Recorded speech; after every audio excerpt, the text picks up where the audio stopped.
En la noche del 14 de noviembre de 1889, mientras los cañones retumbaban en Río de Janeiro y la monarquía brasileña caía para siempre, un hombre brindaba con champán francés en un salón privado.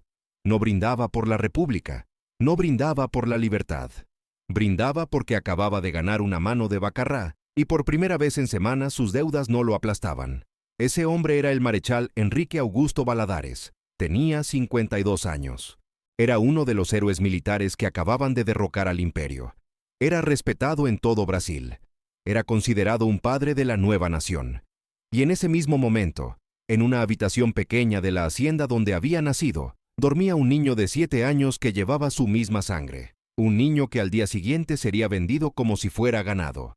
Esta es la historia que Brasil enterró junto con el imperio. La historia que nadie quiso contar porque contradecía todo lo que la nueva república proclamaba. La historia del marechal y el hijo que vendió para pagar sus deudas de juego. Enrique Augusto Valladares nació en 1837 en el estado de Minas Gerais, en una familia de terratenientes de segunda categoría. Su padre tenía tierras, pero no el suficiente prestigio para moverse entre la élite del imperio. Enrique entendió desde joven que la única manera de ascender era el ejército. Ingresó a la academia militar a los 16 años. Era inteligente, ambicioso y sabía hablar con la gente. Tenía el don de caer bien. En la guerra contra el Paraguay, entre 1864 y 1870, se destacó. No por valentía particular, sino por algo más útil. Sabía escribir informes que hacían que sus victorias parecieran más grandes de lo que eran. Sus superiores lo notaron. Sus subordinados lo respetaban. Al terminar la guerra, regresó a Brasil con el rango de coronel y una reputación que le abría puertas. En 1872, a sus 35 años, Valladares heredó la hacienda familiar en Minas Gerais. Era una propiedad de medianas dimensiones con poco más de 200 esclavos, café en su mayoría y algunas cabezas de ganado. Con la herencia llegaron también las deudas de su padre, que había gastado más de lo que producía durante los últimos 10 años. Valladares asumió la hacienda con la intención de reorganizarla, pero tenía un problema que lo perseguiría durante toda su vida. Le gustaban los juegos de azar. No era un vicio que él reconociera como tal. Lo llamaba entretenimiento, lo llamaba cultura. Los hombres de su clase jugaban cartas, jugaban dados, hacían apuestas en las carreras de caballos. Era parte de la vida social del imperio.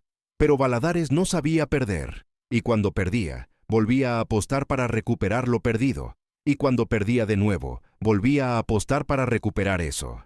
Así funcionaba el ciclo que durante 20 años lo mantuvo en una tensión financiera permanente, que él escondía detrás de sus medallas y su uniforme militar. Entre los esclavos que heredó de su padre, había una joven llamada Esperanza. Tenía 18 años cuando Valladares llegó a tomar posesión de la hacienda. Era hija de una cocinera llamada Ana, que llevaba 30 años sirviendo en la casa grande. Esperanza trabajaba también en la cocina. Era alta, de piel oscura, con los ojos grandes y la voz suave. Era conocida entre los otros esclavos por ser inteligente y por tener memoria extraordinaria. Podía repetir palabra por palabra cualquier conversación que hubiera escuchado. Eso era peligroso para una esclava.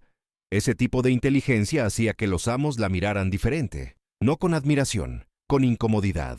Valladares comenzó a notar a Esperanza durante los primeros meses en la hacienda. Primero la llamó para que sirviera en el comedor cuando tenía visitas. Después, comenzó a pedirle que estuviera disponible para ordenar su correspondencia. Era un pretexto, y todos en la hacienda lo sabían, pero nadie decía nada porque nadie podía decir nada. Para 1873, Esperanza había dejado la cocina y vivía en una habitación pequeña en el ala posterior de la casa grande, la misma ala donde dormía Valladares. En 1874, Esperanza dio a luz a un niño. Le pusieron el nombre de Benedito. Era de piel más clara que su madre. Tenía los ojos verdes. Tenía la nariz y el mentón de Valladares con una exactitud que hacía incómodo mirarlo. Los esclavos de la hacienda sabían quién era el padre. Los trabajadores libres también lo sabían. El capellán que bautizó al niño lo sabía. Pero en el libro de registros de la hacienda, Benedito fue anotado como hijo de Esperanza y de padre desconocido. Esa era la costumbre. Esa era la ley. Los hijos de una esclava seguían la condición de la madre. No importaba quién fuera el padre. Si el padre era libre, el hijo era esclavo. Si el padre era el dueño de la hacienda, el hijo era esclavo. La ley era perfecta para los hombres como Valadares, los protegía de todas sus consecuencias. Los primeros años de la vida de Benedito transcurrieron con una extraña ambigüedad. No vivía en las cabañas donde dormían los otros esclavos, vivía en la casa grande con su madre. Comía mejor que los niños de los campos. Aprendió a leer, cosa que Valadares permitió sin que nadie entendiera exactamente por qué, aunque todos lo suponían. Había algo en la manera en que Valadares miraba al niño. No era afecto exactamente, era algo más complicado. Era el reconocimiento de algo que no podía reconocer públicamente. Benedito tenía 6 años cuando comenzó a acompañar a Valadares en algunas de sus inspecciones por la hacienda. El marechal lo llevaba en el caballo al frente, le mostraba los cafetales, le explicaba los ciclos de cosecha. Los otros esclavos observaban en silencio, sabían lo que estaban viendo, todos sabían. Al mismo tiempo, las deudas de Valadares crecían. El café había tenido 2 malas cosechas, las apuestas no salían bien. Había prestado dinero a intereses altos de un comerciante de Río de Janeiro llamado Silverio da Costa, un hombre sin escrúpulos que hacía negocios con quienes necesitaban dinero rápido y discreto. Para el final de 1881, Valadares le debía a Silverio da Costa el equivalente a 3 años de producción completa de la hacienda. Y Silverio da Costa empezaba a perder la paciencia. En 1888 ocurrió algo que complicó aún más la situación. La princesa Isabel firmó la Ley Áurea. La esclavitud fue abolida en Brasil. De la noche a la mañana, los más de 200 esclavos de Valadares eran legalmente libres. Muchos se fueron. La hacienda perdió la mayor parte de su fuerza de trabajo. La producción cayó. Los ingresos desaparecieron. Y las deudas seguían ahí. Ahora sin la garantía de los esclavos que antes podían venderse para pagar en casos de emergencia. Esperanza se quedó. No tenía a dónde ir, o al menos así lo sentía. Llevaba 16 años en esa hacienda. Su madre había muerto ahí. Su hijo había nacido ahí. Benedito tenía 14 años cuando llegó la abolición. Era libre legalmente, pero no tenía dinero, no tenía tierras, no tenía nadie fuera de la hacienda y de su madre. La libertad en el papel era una cosa. La libertad real era otra completamente diferente. En 1889 llegó la proclamación de la República. Valadares fue uno de los militares que apoyó activamente el golpe que derrocó al imperio. Su participación fue más política que militar, pero supo posicionarse correctamente, y cuando el polvo se asentó, era uno de los nuevos hombres del nuevo orden. Lo ascendieron a marechal. Recibió reconocimientos. Su nombre aparecía en los periódicos. Era un héroe. Pero detrás de las medallas, Silverio da Costa seguía esperando su dinero. Y Valadares seguía sin tenerlo. Aquella noche del 14 de noviembre, mientras brindaba por su buena mano en el Bacarrá, la deuda con Silverio da Costa no había desaparecido, había crecido. Lo que ocurrió en los meses siguientes fue reconstruido décadas después, gracias a 3 fuentes distintas. Primero, una carta encontrada en los archivos privados de la familia da Costa en 1967. Segundo, el testimonio escrito que Benedito Valadares dejó antes de morir en 1931. Tercero, los registros notariales de la ciudad de Juiz de Fora, donde una transacción inusual fue registrada en marzo de 1890. Los 3 documentos cuentan la misma historia desde ángulos diferentes, y los 3 llevan a la misma conclusión inevitable. En enero de 1890, Silverio da Costa viajó a la hacienda de Valadares. Llegó sin anunciarse, con 2 hombres que trabajan para él. Se sentó en el comedor de la casa grande y puso sobre la mesa una hoja con los números de la deuda. Valadares conocía esos números, los conocía de memoria. Silverio da Costa le dio un plazo de 2 meses para pagar. Si no pagaba, haría públicas las deudas. En la nueva república, un héroe militar endeudado con un prestamista de dudosa reputación era una historia que los periódicos publicarían con gusto. Valadares lo sabía. Durante esas semanas, Valadares inventarió todo lo que tenía. Las tierras estaban hipotecadas, los animales no alcanzaban, los muebles, los libros, la plata de la mesa. Nada era suficiente. Entonces pensó en Benedito. La abolición había liberado a los esclavos, pero en la práctica el comercio humano no había desaparecido del día a la mañana. Existían formas grises, contratos de trabajo forzado, acuerdos informales que nadie ponía por escrito exactamente como lo que eran. Valadares contactó a un intermediario que operaba esa zona gris, un hombre llamado Florentino Ramos, que hacía lo que la ley ya no permitía formalmente, pero que la sociedad todavía toleraba cuando ocurría lejos de la vista pública. En la carta que Silverio da Costa envió a su hijo en 1923, muchos años después de los hechos, describía la transacción sin ningún remordimiento particular, como si fuera un asunto de negocios completamente ordinario. Valladares le ofreció a Benedito como parte del pago de la deuda, no como esclavo, porque eso ya no era legal, como trabajador contratado por un periodo indefinido, con un pago adelantado que iría directamente a las manos de Valladares como descuento de la deuda. En la práctica era lo mismo. En la práctica Benedito sería enviado a trabajar en las minas de Silverio da Costa en el estado de Mato Grosso, de donde nadie regresaba fácilmente, y el dinero de ese supuesto contrato pagaría parte de lo que Valladares debía. Era esclavitud con otro nombre, y Valladares lo sabía perfectamente. Lo que nadie discutió en esas negociaciones era que Benedito era hijo de Valladares. Ese detalle no aparece en ninguno de los documentos del trato. Simplemente no existe. Benedito era descrito en los papeles como menor bajo tutela de la Hacienda, un trabajador libre que firmaba voluntariamente un contrato de trabajo. Benedito tenía 16 años. No sabía leer los términos legales del contrato, aunque sabía leer.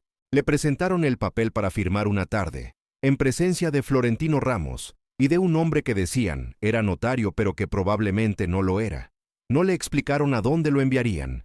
Le dijeron que era un trabajo en otra provincia, que el trabajo era bueno, que podría enviar dinero a su madre. Esperanza supo lo que estaba pasando antes de que Benedito lo entendiera. Las mujeres que habían vivido en la esclavitud tenían un instinto desarrollado a golpes para reconocer cuando algo se les estaba quitando. Fue a hablar con Valladares. Según el testimonio que Benedito escribió décadas después, su madre entró al estudio de Valladares sola y salió media hora después con los ojos secos, pero con la cara de alguien a quien se le ha roto algo por dentro que nunca va a sanar. No dijo nada cuando salió. Se quedó en silencio el resto del día. Esa noche abrazó a Benedito más tiempo del habitual. Al día siguiente, cuando los hombres de Florentino Ramos llegaron a buscarlo, Esperanza estaba en la cocina picando verduras. No salió a despedirlo. Benedito lo entendió mucho después. Salir a despedirlo habría significado derrumbarse delante de los hombres que se lo llevaban. Y Esperanza no iba a darles ese espectáculo. Era lo único que todavía podía elegir. La dignidad de no llorar frente a ellos. Benedito fue llevado a Mato Grosso. Trabajó en las minas de Silverio da Costa durante 4 años. Las condiciones eran brutales. Los trabajadores morían de enfermedades, de accidentes, de agotamiento. Benedito sobrevivió porque era joven y fuerte, y porque tenía algo que lo mantenía vivo: la rabia. Una rabia fría y quieta que no desperdiciaba en protestas inútiles, sino que guardaba como combustible. En 1894, cuando tenía 20 años, escapó. Caminó durante 3 semanas hacia el este. Llegó a São Paulo sin dinero, sin papeles, sin nada. Pero sabía leer y sabía escribir, y en la ciudad eso valía algo. Consiguió trabajo en una imprenta. Aprendió el oficio. Con el tiempo se convirtió en tipógrafo. Se casó. Tuvo hijos. Vivió como un hombre libre porque legalmente siempre lo había sido, aunque durante 4 años nadie se lo hubiera permitido. Durante todos esos años, Valladares siguió siendo un héroe de la República. Siguió acumulando honores. Siguió apostando. Siguió perdiendo. Siguió buscando maneras de cubrir sus deudas. Pero el episodio de Benedito fue enterrado completamente.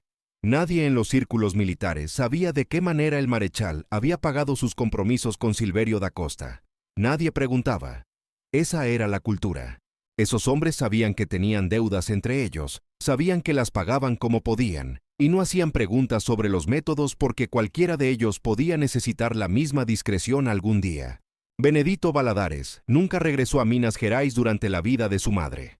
Esperanza murió en 1901, 11 años después de que se llevaran a su hijo. Murió en la hacienda, que para entonces ya había sido vendida parcialmente para pagar más deudas. Murió como trabajadora libre, pero en la práctica en el mismo lugar y en la misma condición de siempre. No dejó nada escrito, no tenía nada que dejar. Solo dejó un mensaje oral que el capataz nuevo le transmitió a través de una carta al hijo de un conocido, que eventualmente encontró a Benedito en São Paulo 2 años después de la muerte de Esperanza. El mensaje era simple. Decía que ella lo había amado, que lo seguía amando, que no lo culpaba por nada porque no había nada que culparle, que el único culpable era el hombre que los dos conocían, y que ese hombre algún día tendría que responder, si no ante los hombres, ante Dios. El marechal Enrique Augusto Valladares murió en 1908. Tenía 71 años. Los periódicos publicaron obituarios elogiosos. Lo llamaron patriota, militar ejemplar, uno de los hombres que habían hecho posible la República. Nadie mencionó a Esperanza. Nadie mencionó a Benedito. Nadie mencionó las deudas de juego ni los métodos que usó para pagarlas. La historia oficial lo recordó exactamente como él quería ser recordado. Benedito esperó. Esperó hasta que Valladares estuvo muerto. Esperó hasta que sus propios hijos fueron adultos. Y en 1912, cuando tenía 38 años, escribió el testimonio que encontraría un investigador décadas después entre los documentos de la familia. Lo escribió con la precisión de alguien que había pasado años organizando cada detalle en su memoria. Escribió las fechas, los nombres, los lugares.